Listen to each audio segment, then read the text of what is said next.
Now, billionaire former Prime Minister Andrej Babiš's party has emerged as the top contender in the Czech general election. According to the near-final official results, his movement secured 34.6% of the vote, translating to a projected 80 seats in the 200-member parliament.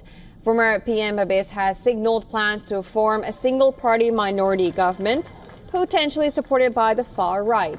And party's campaign focused on expanding welfare and ending military assistance to Ukraine. Babis, calling himself a Trumpist, celebrated what he described as a historic result in the high point of his political career.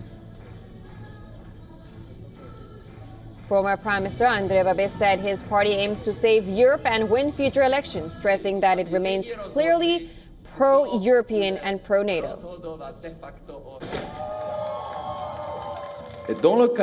And within the budget, European, of course, there is a lot of money for Ukraine.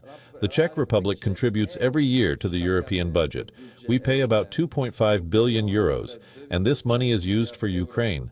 But if the current government has created debts larger than those of the previous 3.5 governments, and there is no money for medicines, we are helping the Union, and the Union is helping Ukraine, I think that is clear. Outgoing Prime Minister Petr Fiala's Together alliance placed second, followed by its coalition partner STAN. 6 parties in total crossed the electoral threshold, including the Pirate Party, the far-right Freedom and Direct Democracy, and the new right-wing Motorist Party.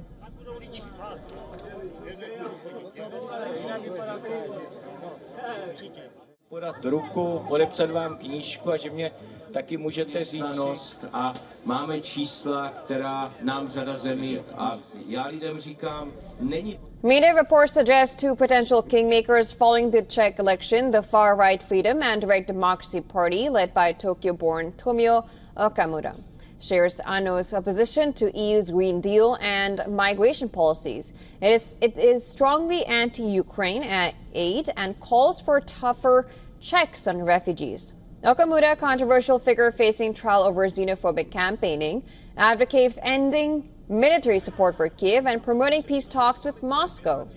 The Conservative Motorist Party, led by Petr Masinka, a former spokesman for the ex-president Václav Klaus, entered parliament for the first time. Originally a protest movement against the EU's plan to phase out combustion engines, it backs lower taxes, less regulation. Czech Prime Minister Petr Fiala said that he will continue to keep the Czech Republic a part of the West, following a loss in the Czech parliamentary elections. But one thing I want to say clearly to the public, whatever role I may be in, I will not give up the fight against populism and extremism. I will not give up the fight. I will not give up the fight for the fate of this country. Let no one expect me to resign or to be tired. I have been used to my whole life holding even minority opinions, but I will fight to make sure this country is democratic, free, a solid part of the West. And I will fight for this also for the sake of our children and grandchildren.